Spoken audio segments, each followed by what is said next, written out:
Picture this, a motorcycle that'll schlep you through the weekday grind, tear up some twisty back road on Saturday, then bounce down a washboard fire road Sunday, and you never, not once, have to mess with the clutch lever. Sounds like a fever dream, right?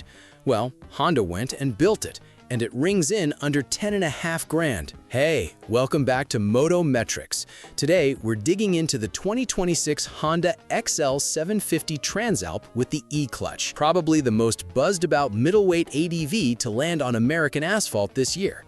By the time we wrap this up, you'll likely have a pretty fierce take on this machine. One way or another, I'd bet on it. Stick with me, because I've got a little hot take on that E-Clutch setup that most reviewers are kinda tiptoeing around. They're being way too polite, honestly. Thing is, you gotta know where this bike came from. Context, you know? The Transalp nameplate first dropped back in '86. Lean, scrappy V-twin, total go-anywhere vibe, and it turned into a stone-cold legend across Europe. Us Yanks barely glimpsed it though. Honda only let it trickle into the States for '89 and '90. Leap ahead to 2023. Honda dusts off the badge, stuffs in a fresh 757cc parallel twin, and people absolutely lost their minds. It snagged BMCN's best sub-liter ADV trophy, moved over 30,000 units in Europe alone, and turned into the default answer when somebody asks, "What should my first adventure bike be?" Now here in 26, Honda basically said, "Let's make it impossible to look away." So, what actually changed? 3 things, and they all pull their weight. First, that E-Clutch. This is the marquee attraction. Honda's using electronically governed actuators to manage the clutch for you. You start, stop, shift gears, all without your left hand ever grabbing the lever. But you're still clicking the shifter with your foot like normal. You still feel like a rider, not a passenger. The left hand's involvement, optional now. The system talks to the ride-by-wire throttle to auto-blip on downshifts, matching revs so smoothly you'd think the bike's reading your mind. Creeping along the 405 and stop-and-go purgatory? Straight-up game-changer. No exaggeration. Puttering down some rocky trail, balancing throttle with body English? Honestly, oddly impressive. And here's the part everybody conveniently ignores. You can still grab the clutch lever yourself whenever the mood strikes. Honda didn't rob you of control. They just gave your left hand a permanent vacation option. Alright, now for that spicy tidbit I mentioned. Some dyed-in-the-wool ADV purists are giving this the side eye. Here's the rub. When you're doing legit low-speed technical stuff off-road, working the friction zone with the clutch is how you finesse the bike. That delicate feathering. The E-Clutch doesn't quite offer the same nuance. It tends to act a tad binary, kinda on or off. So if your weekends involve hardcore single-track off-road, just tuck that piece of info in your helmet. For, say, 95% of real-world riding though, reviewers are tossing around words like revelation. One guy even muttered Honda may have created the perfect bike. Yeah, big words. But hold your horses. The E-Clutch isn't even the most slept-on upgrade here.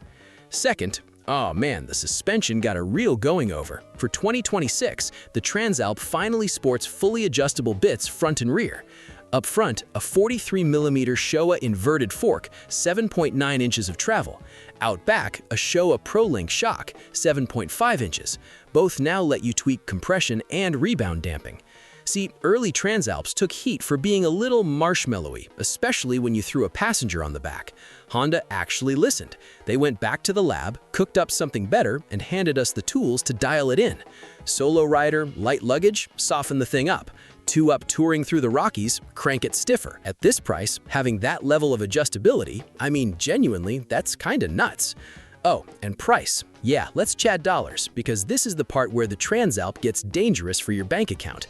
MSRP for the 2026 Honda XL750 Transalp E-Clutch sits at $10,199. That's a measly $200 more than the 25, which had none of this stuff. You're netting the E-Clutch, fully adjustable suspenders, and a fresh aluminum bash plate for the cost of a decent pair of riding boots. Stack it up against what else is floating in the middleweight ADV pool today, and it almost feels like Honda's practically giving the bike away. No kidding. Third upgrade, that aluminum skid plate. Now, before your eyes glaze over, hear me out. Honda designed this bash plate with a specific job, shielding the E-Clutch actuator hardware, which lives nestled in the right engine cover. It's 2.5mm thick aluminum, and unlike the old accessory plate that felt, well, tacked on, this one integrates cleanly with the body lines. It doesn't scream afterthought. It looks factory because it is. More importantly, it sends a quiet signal. Honda knows folks are going to flog this thing down dirt trails, and they built accordingly. Time to talk about what it's actually like to swing a leg over, because spec sheets are only half the tale. That 757cc parallel twin with that 270-degree crank punches way above its class. Ballpark 90 horses and 55 pound-feet of torque, and the engine has got a strange, almost V-twinish character thanks to that uneven firing cadence. And the sound? Yeah, it's proper. Just a little growl, a bit of a snarl, nothing that'll have your neighbors cursing you at dawn, but enough that you'll twist the throttle more than necessary just to hear the thing sing. The 6-speed gearbox feels buttery, power delivery is linear and predictable, and the whole ride-by-wire system ties it into a nice bow. You get 4 ride modes from the jump: Sport, Standard, Rain, Gravel, plus a pair of customizable user modes. Each tweaks power delivery, engine braking, traction control sensitivity, and ABS intervention. Quick quirk, Gravel mode dials the rear ABS down to level 1 instead of fully off.